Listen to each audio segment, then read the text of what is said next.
3 Toyota SUVs I'd tell you to walk straight past in 2026, 4 I'd hand over my own money for, and the honest numbers behind all 7. Starting with the 11.5 cubic feet of cargo room in a Sequoia that stickers at close to $90,000. That figure is not a typo, and it is not me being cute. Behind the third row, the 2026 Sequoia gives you 11.5 cubic feet, or 22.3 if you slide the seats forward, and every large SUV rival provides more. That is the whole problem with buying on a badge. The badge is telling you one thing, and the tape measure is telling you another. And only one of them is going to be there when you're trying to fit a stroller and a cooler behind the kids on a Friday afternoon. Here's where I'm coming from.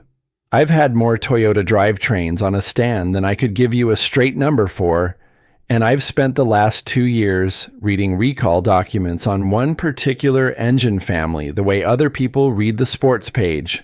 So this is not a brand hit piece. Toyota is genuinely good. It just took back the top spot in Consumer Reports' annual reliability survey, edging past Subaru, with Lexus third. That is exactly why this list matters. When a company is that good on average, the average does the selling, and the 2 or 3 models that don't deserve it get carried along by the reputation of the ones that do. 3 flags before we start, so you know what you're waiting for. The third vehicle on the bad list is the one with that cargo number, and it also has a live rear axle underneath it in 2026, which is a decision I still can't fully explain. The second SUV on the good list picked up a safety recall in July of this year, covering vehicles built inside a 17-day window. And the last one on the whole list dropped roughly $6,800 in price and gained real range in a single model year, which almost never happens and tells you something ugly about what it used to cost. Let's get into it. One thread runs through all 7 of these, so hold it in your head as we go. Every Toyota on this list was engineered to answer a question. On the good ones, the question was a job. Tow this, climb that, haul these people, cost this much per mile. On the bad ones, the question was a slot. A price point somebody wanted filled, a shape somebody in marketing thought would sell, a segment a competitor was making money in. Machines built to do a job age well, because reality keeps confirming the design. Machines built to fill a slot age badly, because the slot moves and the hardware doesn't. That is the entire list, really. Job versus slot. Watch for it. Starting with the worst, counting toward the one I'd argue hardest about. Number 3 on the bad list is the Corolla Cross with the gas engine, not the hybrid, the plain one. One professional assessment calls the gas-only Corolla Cross one of the weaker options in the subcompact class. Cramped, slow, numb, with an interior that doesn't look as good as its competition's. Consumer Reports lands in the same place, underpowered and too noisy inside a cheap-looking cabin the moment you ask it for acceleration. It's not dangerous, and it's not going to strand you. It's just a car you'll stop enjoying in month 4 and drive for 8 more years out of stubbornness. The specific trap is the top trim. A reviewer who liked the base model fine. By the way, if you drive a Toyota and want to keep it running for hundreds of thousands of miles, what you do before something breaks matters far more than most owners realize. That's why I put together the 500K Mile Car Care Bible. It covers 101 habits that can help your Toyota last longer, the warning signs you should never ignore, and how to spot mechanic upsells that quietly drain your wallet. To get your copy, just scan the QR code on screen with your phone's camera, or grab it from the first pinned comment below. at around 26,500 called the all-wheel drive XLE, which climbs past 35,000, a non-starter at that price. I agree with that completely, and it leads straight to a nastier one. Because the next vehicle on this list has the same disease in a much more expensive body. Number 2 is the CHR, the new electric one. Toyota brought this nameplate back for 2026 and made it a battery vehicle, and on paper, it reads well. Every CHR gets a 74.7 kilowatt-hour pack and 2 motors, good for 338 horsepower, all-wheel drive, and it claimed 0 to 60 in 4.9 seconds. That's genuinely quick. Nothing wrong with the hardware. The problem is what you give up for the shape.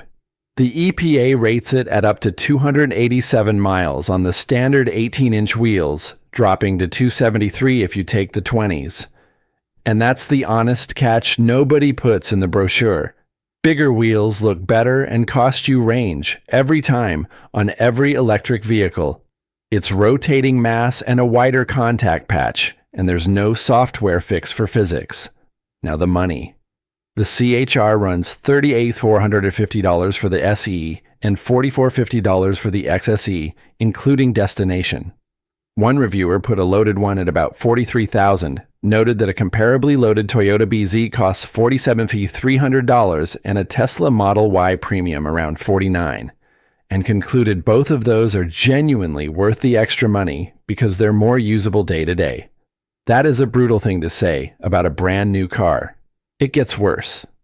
Another tester found the redesigned RAV4 felt more modern and roomier while costing substantially less, starting at $33,495 with destination, and called it damning that a brand new electric vehicle in 2026 manages to feel older than a combustion car. Here's my read, and I'll mark it as a read rather than a fact because Toyota has never explained the reasoning publicly. The CHR exists because the shape sells in Europe and Japan, and the American lineup got handed the same body because building a separate one wasn't worth it. That's not a conspiracy. That's a spreadsheet, but it means you're paying a premium for styling that was decided for a different market's traffic and a different market's garages. Which brings us to the one I've been holding back, and the one where 100 pounds of battery in the wrong place turns into a decade of you rearranging luggage in a parking lot. Number 1 on the bad list, and it's the Sequoia. I want to be careful here because parts of this thing are genuinely excellent. It runs a 437 horsepower, 3.4-liter turbocharged hybrid V6 with a 10-speed automatic that is a delight to use. Towing is stout at over 9,000 pounds. If you pull a big trailer twice a month, that powertrain is a legitimate reason to be interested. Nobody's arguing with the engine's output. Everything around it, though. The previous generation's independent rear suspension is gone, replaced by a live rear axle, which brings an unsettled ride and, together with the hybrid battery, greatly compromises cargo space. And there's still no automatic four-wheel drive mode, which makes it feel outdated on arrival next to its competitors. Let me explain what that actually means, because live rear axle gets said a lot and understood rarely. A solid axle is one rigid beam running wall-to-wall with a wheel bolted on each end. Hit a bump with the left wheel, and the right wheel feels it too. Because they're physically the same piece of steel, it's strong, it's cheap, it's brilliant under a loaded truck. But it has to swing up and down as a unit, so you have to leave it room, and that room comes out of the floor above it. Raise the floor. Now stack a hybrid battery in there as well. That's your cargo hole. Gone. And no amount of clever trim work gets it back. The consequences are exactly what you'd predict from the drawing. The third row folds down but not into the floor because of the battery, leaving a smaller opening for large items. And the second row captain's chairs fold down but not completely. You end up with a cabin hindered by 3 humps in the floor rather than a flat loading surface. One reviewer loading a photo booth ended up balancing bins on top of folded seat backs. Another described the solution Toyota offers as a plank of plastic they have the nerve to call adjustable plus a cargo net because they know anything you put on that shelf will roll off the moment you open the lift gate. A week with a range-topping capstone produced the verdict that what you find most is wasted space. Caricature huge exterior proportions, passengers sitting a mile apart, and a cabin that somehow still feels cramped and doesn't hold what it theoretically should. That was a $90,000 vehicle. And there's a shadow over it that I'll deal with properly in a few minutes because it deserves more than a line here.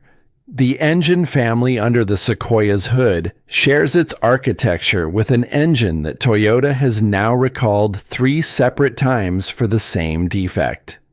The Sequoia's hybrid version is not in any of those recall populations. That fact cuts both ways, and I'll show you exactly how. So step back and look at those 3 together. Every one of them fails the same way. Not on reliability, none of these will leave you on a shoulder. They fail on packaging. The Corolla Cross gives you a slow, loud drivetrain to hit a price. The CHR gives you a shape at the expense of space and value. The Sequoia gives you a live axle and a battery at the expense of the one thing a full-size 3-row SUV exists to do. Somebody made a trade. The trade was reasonable inside the company, and you're the one living in the result. From here, it flips, and it flips hard because the 4 coming up are Toyota's doing the thing Toyota is genuinely great at. 2 of them I'd buy without hesitating. One of them will surprise you. That's the last one, the one that got roughly $6,800 cheaper. If this is the kind of breakdown you want more of, subscribe. That's it. 4 to go. Best number 1 is the RAV4 Hybrid, and 2026 is the year it stopped being a compromise. The 6th generation is a full reset. Toyota dropped conventional gasoline engines entirely and offers it only as a hybrid or plug-in hybrid. The standard hybrid makes 226 horsepower front drive and 236 with all-wheel drive, more than both the outgoing gas and hybrid versions. It tows 3 1,500 pounds properly equipped, and Toyota's own estimate reaches 44 mpg combined on the front drive version. On price, sources genuinely disagree, and I'm going to say so rather than pick the flattering one. I've seen $31,900 quoted as base MSRP, a range starting at $33,350 before options and $33,495, including destination. Those are measuring different things. Some include the freight charge, and some don't. Plan on the higher end. Assume around $33,500 to get one on your driveway, and treat anything lower as a pleasant surprise rather than a budget. The plug-in is where the disagreement gets sharper.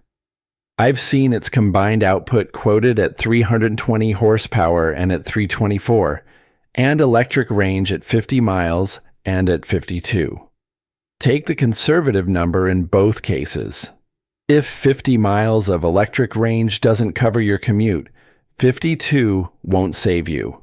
Why it's on the good list is the powertrain philosophy, and this is worth understanding rather than just accepting. Toyota's hybrid system doesn't use a conventional automatic transmission at all. There's no torque converter, no clutch packs, no planetary gear sets swapping ratios under load. Instead, there's a single planetary set with the engine and 2 motor generators tied into it. And the ratio changes by varying how fast the motors spin. That means one of the highest wear, highest cost assemblies in a normal car simply isn't present. It's not that Toyota built a tougher transmission. They deleted the parts that break. Now the honest caveat, and it's a real one. The new RAV4 runs Toyota's new Arene software platform with Safety Sense 4.0, and early owners are finding the seams. On owner forums, people are reporting the multimedia screen going black while driving and needing a restart, Android Auto refusing to connect, and constant driver monitoring and exit assist warnings they end up switching off. One owner's summary was blunt. 2026 owners are beta testers, and that's just how it is with Toyota this year. So here's my advice, and it's specific. The 12.9-inch screen comes on the XSE Limited and GR Sport. Other trims get the 10.5.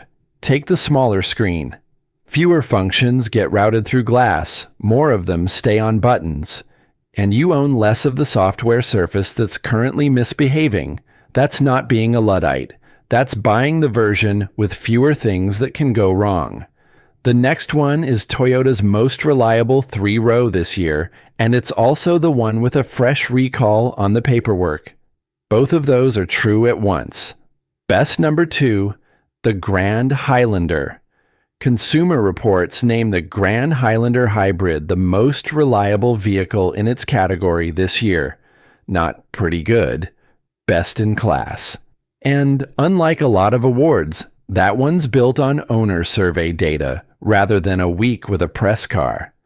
The reason to take it over the regular Highlander is a tape measure and nothing else. The Highlander offers 28 inches of third-row legroom, usable by adults only for short emergency trips. The Grand Highlander gives 33.5 inches, where adults can actually sit. That's 5.5 inches. It is the difference between a seat that exists and a seat that works. Here's the part that catches people out. You'd assume the bigger one costs more. Because the base Highlander arrives in better equipped XLE trim while the base Grand Highlander comes in LE form, a Highlander XLE all-wheel drive starts at $47,065 and a Grand Highlander LE front drive at $43,155, both including destination. And equipped similarly, the Grand Highlander's premium shrinks to under $500. $500 for 5.5 inches of third-row legroom and a bigger cargo hold. That's not a close call. Now the recall I flagged, and this is the one you need to actually go check. On July 8th, 2026, Toyota announced a safety recall covering roughly 5,400 model year 2026 Grand Highlanders and Lexus TX vehicles because the rear axle carriers may not have been manufactured properly and can break at an attachment point, affecting rear stability. The affected vehicles were built between April 10th and April 27th of 2026, a 17-day production window. The carriers came from a supplier and were produced with material strength below specification. Dealers inspect the carriers for specific codes and replace affected assemblies at no charge. I'll say plainly that this is the system working. A supplier problem got caught. The population is tiny and precisely bounded, and the fix is free. But it's also the reason you run a VIN check before you buy anything, new or used, and I'll give you that procedure at the end. Next one is the most honest vehicle on this entire list, and also the one where I'd argue the base trim beats the expensive one by a wide margin. Best number 3, the Land Cruiser, specifically the 1958. The 1958 starts at $50 to $200 before a $1,495 destination charge, with the better equipped Land Cruiser trim opening at $63,275. Both run the 2.4 lighter turbo hybrid, making 326 horsepower and 465 pound-feet through an 8-speed automatic and full-time 4-wheel drive with low range, with locking center and rear differential standard. 8.7 inches of ground clearance, 23 mpg combined, and up to 6,000 pounds of towing. Read that list again because it's the whole argument. Every piece of hardware that determines whether this thing gets up a wet, rutted grade is standard on the cheap one.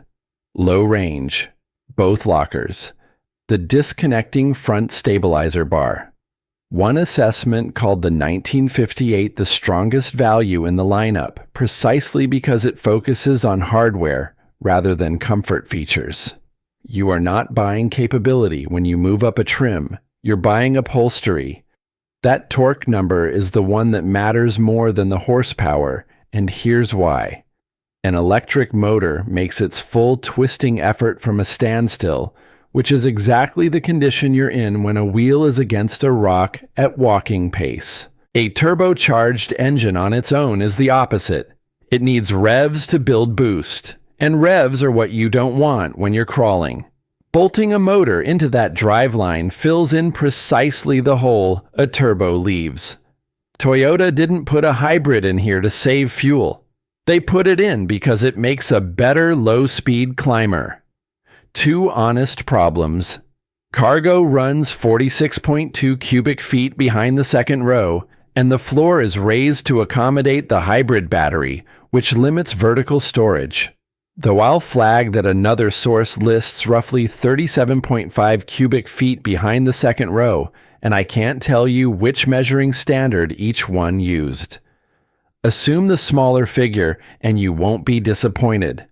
And interior materials on the 1958 feel basic for the money, with the overall price exceeding rivals like the Ford Bronco without offering extra seating or luxury. 5 seats, 2 rows, no third. If you need 7, this is the wrong vehicle, and no amount of wanting will change that. Last one. And this is the one I said would surprise you. Best number 4 is the Toyota BZ. I'll lead with the thing I'm weakest on. I've spent 30 years with engines and a fraction of that with battery packs. So on long-term degradation, I'm reading the same data you are, rather than speaking from a bench. Take the rest accordingly. Toyota's first electric vehicle, the BZ4X, seemed phoned in. Meager output, uncompetitive range, and bare black plastic fenders that made it look as unfinished as it was. For 2026, the whole thing was overhauled and the name shortened to BZ. The price dropped by about $6,800 and it gained up to 62 miles of range. That is my third flag, paid.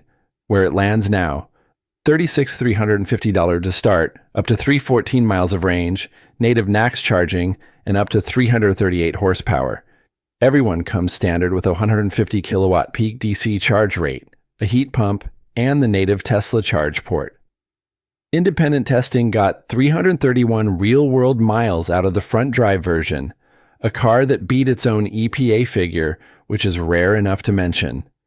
The heat pump is the piece nobody talks about, and it matters more than the horsepower if you live anywhere cold. Resistance heating burns battery to make warmth directly. A heat pump moves heat instead of creating it, so it buys the same cabin temperature for a fraction of the energy. In January, that's the difference between an electric car that works and one that lies to you every morning. The catch, stated plainly.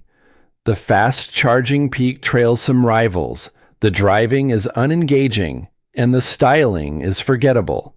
There's no one-pedal drive mode and no front trunk. And broadly, plug-in hybrids and electric vehicles are still the powertrains with the most reported growing pains, while conventional hybrids keep scoring at the top. But look at the dealer lots. There are new BZs listed $6,000+ under sticker right now. That's not a bargain the manufacturer designed. That's inventory pressure. And it's the best negotiating position a buyer has had on a Toyota in years. Now, the thing I've been holding since the Sequoia. There's an engine called the V35A, a 3.4-liter twin-turbo V6. And if you're shopping any large Toyota, you need to understand what happened with it, because the story isn't about a defect. Defects happen. It's about what you were offered afterward.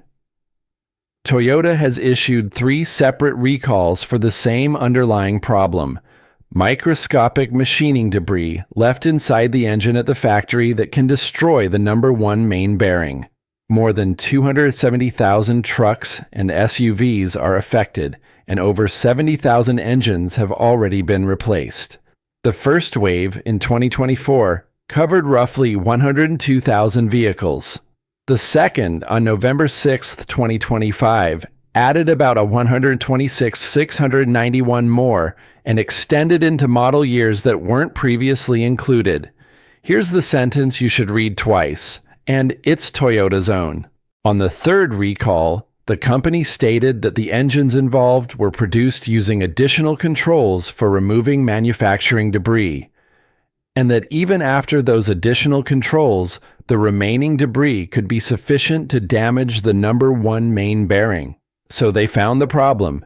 They told you they'd fixed the process. They found it again. They told you they'd added controls. The controls weren't enough. That's twice you were told this was handled by a company whose entire market position is that it doesn't need telling twice. And then the remedy changed shape on you. Rather than tearing engines down, many owners are now sent for a dealer evaluation with new inspection software to determine whether their engine is actually defective. A company spokesperson explained that the inspection uses the resonant frequency of the front of the crankshaft to assess the condition of the number one main bearing. Sit with that. The proposed fix for metal shavings inside your engine is to listen to how the crankshaft rings. I want to be fair, because being fair is what makes the rest of this stick. That method may well be sound. A bearing with damage does change how the assembly resonates, and that's real physics, not marketing. And replacing 70,000 engines free of charge is more than most manufacturers would ever have done. Nobody at Toyota decided to hurt you. Somebody worked out what a remedy costs at scale. An engine replacement is thousands of dollars and days of a bay. An inspection is an hour of dealer labor.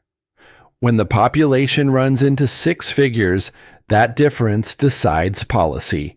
Here's where it reaches into your pocket specifically. The recalls primarily dealt with the non-hybrid version of the V35A. There is no official recall of the hybrid V6 drivetrain, though owners have reported failures and at least one complaint of an engine seizing has been filed with regulators. That's the Sequoia. Same block architecture, same plant, outside the campaign.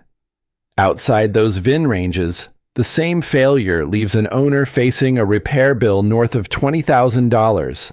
Not being in a recall is not the same as being fine. It means nobody has yet been required to pay for you. Those two things get confused constantly, and the confusion is worth real money to somebody who isn't you. There's a broader thing underneath all of this, and it isn't really about Toyota. A reputation is a description of the past. That's all it is.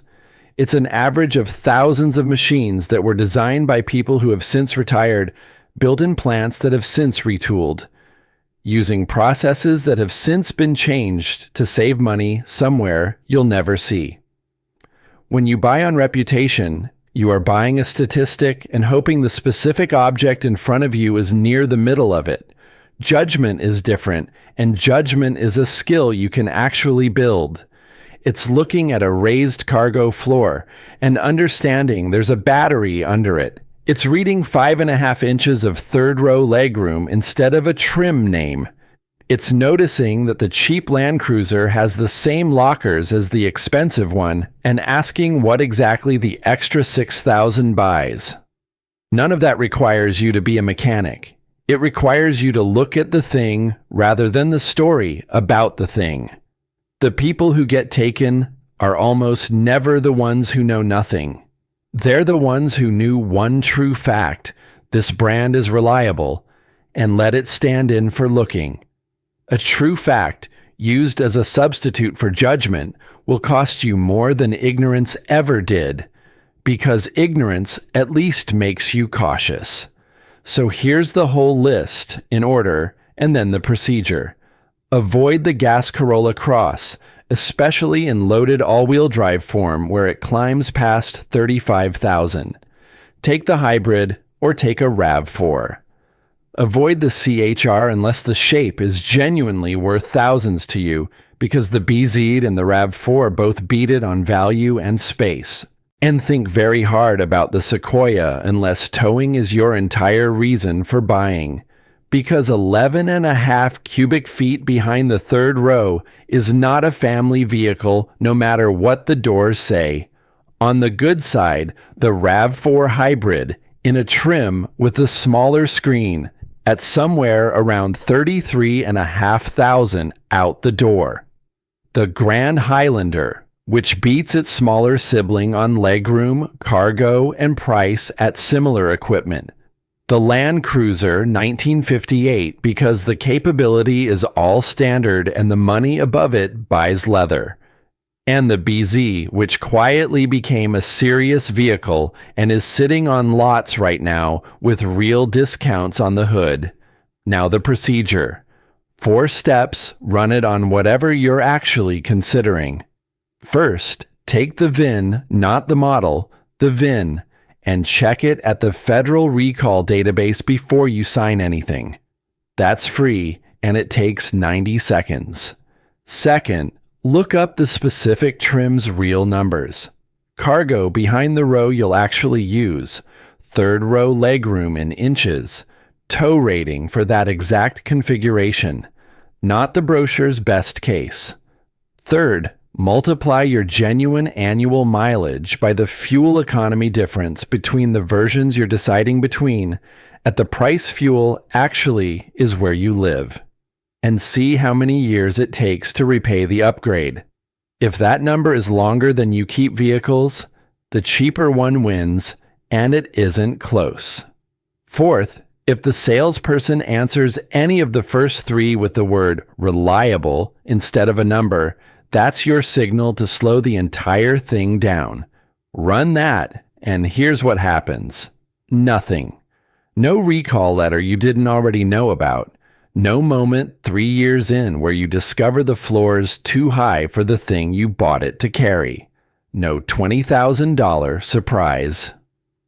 The best outcome of good judgment is a bill that never shows up, which is why nobody ever thanks you for it. 2 things before I go. First one, and I want honesty here rather than the highlight reel. Tell me about the vehicle you regret. Not somebody else's, yours. The one you bought on the badge, or the trim you upgraded to and never used, or the third row you were sure you'd need. What it was, and roughly what the mistake cost you. Those comments are worth more to the next person reading than anything I've said in the last half hour, because they come with a number attached. And if you own a Sequoia and you think I've been unfair to it, come and say so. I mean that. Bring what you tow and what you fit in the back, and I'll read every word of it. If this was useful, subscribe. I'll keep pulling these apart. There's one thread I deliberately left alone today. That crankshaft resonance inspection. The idea that you can judge the condition of a bearing you can't see by how the front of the engine rings is either a genuinely elegant piece of engineering or a very convenient one, and I don't yet know enough to tell you which. I'm working on it. There's more under that rock than fits in one video. Look at the hardware, not the badge. I'll see you next time.